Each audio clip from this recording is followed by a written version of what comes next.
Félix Séguin. Salut Félix. Bonjour Mario. Et on parle d'enquêtes là, qui se multiplient sur le Parti libéral. En fait, les enquêtes portent sur la course à la chefferie de Pablo Rodriguez. C'est un peu le double malaise pour lui. Là. Il est chef du parti, mais il est aussi le gars dont la course fait problème. Et là, il s'en ajoute une. Oui, exactement. Alors là, imagine, UPAC-DGEQ, enquête interne du Parti libéral du Québec, commissaire à l'éthique, 2 exclus, des textos, une course au leadership de Pablo. Bonne chance pour régler cette crise-là rapidement, parce que dans quelques-unes de ces procédures, pour ce qui est de la commissaire à l'éthique, là, ça peut être plus rapide.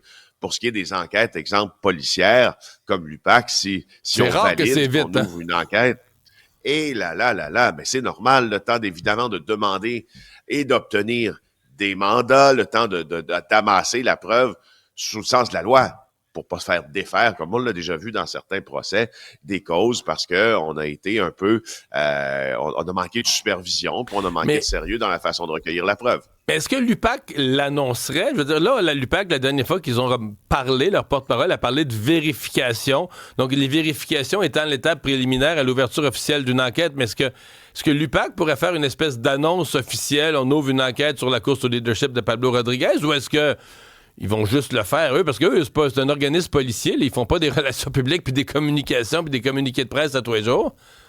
Moi, je te dirais, Mario, là, si tu avais à gager là, sur l'UPAC qui annonce ou pas la tenue d'une enquête criminelle, je gagerais qu'il ne l'annonce pas. Ce qui veut pas dire qu'il ne la tienne pas. Parce que, je veux dire, puis il y a un parallèle historique là, qu'on peut faire. Mais d'abord, imagine, toi, que les policiers annoncent qu'ils ouvrent des enquêtes criminelles sur des suspects. D'abord, tu t'en vas tout droit vers la possibilité de contamination de témoins, de destruction de preuves. Il y a une raison pour laquelle on n'annonce pas des enquêtes criminelles dans les médias, c'est parce qu'on veut pas ça.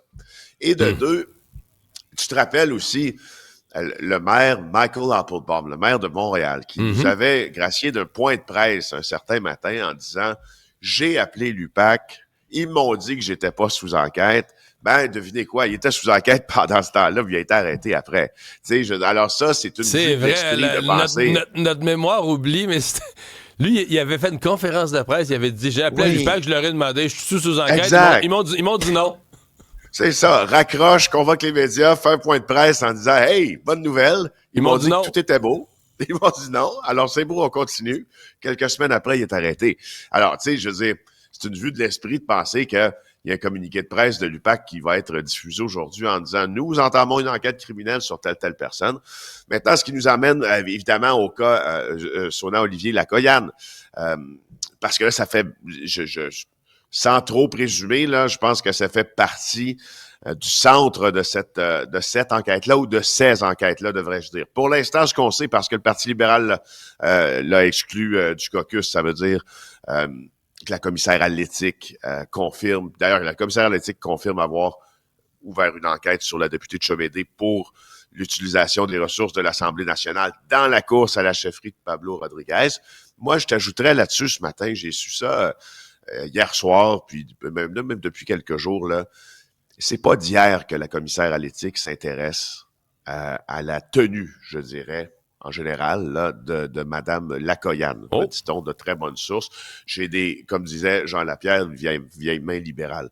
Alors ça, c'est à prendre en considération aussi. Là. On a bien hâte de voir comment déjà ça va. sur le radar. Bon, à suivre. Resto et bar liés à la mafia incendiés. Ben oui, plusieurs bars en quelques heures dans la nuit de mercredi à jeudi. Puis là, on a le portrait complet. C'est pour ça que je t'en parle ce matin. Donc, c'est 5 bars, restaurants visés par des coups de feu des incendies criminels à Montréal qui ont des liens avec la mafia, mais particulièrement avec le clan sicilien de la mafia. Donc, le clan qui est au pouvoir, même s'il est passablement affaibli.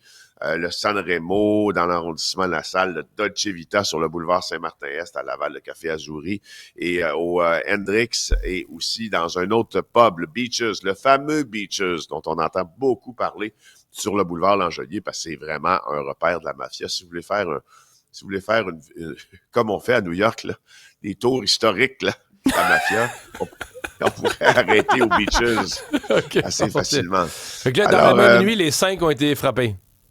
Exactement, les 5 frappés. C'est ce qu'on appelle un avertissement? Ben, je pense que oui. C'est parce que là, si tu ajoutes l'avertissement, on se perd un peu en conjoncture pour expliquer qui est derrière ça. Mais manifestement, il y a quelqu'un derrière ça. Ça se fait pas tout seul. Mais c'est juste qu'il faut ajouter l'événement suivant aux 5 qui viennent de survenir, c'est-à-dire l'attaque au fusil automatique dans la prison de la cour Rivière-des-Prairies. Ouais, tu relis ça, du clan Rizzuto. Ben, c'est pas que je relis ça, mais c'est parce que 2 des personnes qui étaient dans la cour extérieure à ce moment-là sont 2 personnes qui ont des intérêts aussi dans ces établissements licenciés-là. Ce sont des restaurateurs tenanciers. C'est ça. C'est restaurateurs, tenanciers et autres tâches connexes. Alors, le message, c'est quoi? Le message, c'est de qui? Je vous laisse supputer, mais moi, j'ai peut-être une bonne idée que je vais tenter de confirmer aujourd'hui. Mais là, pour l'instant, je me garde un petit check. Merci, Félix. Je me garde un peu de voix aussi. Bonne fin de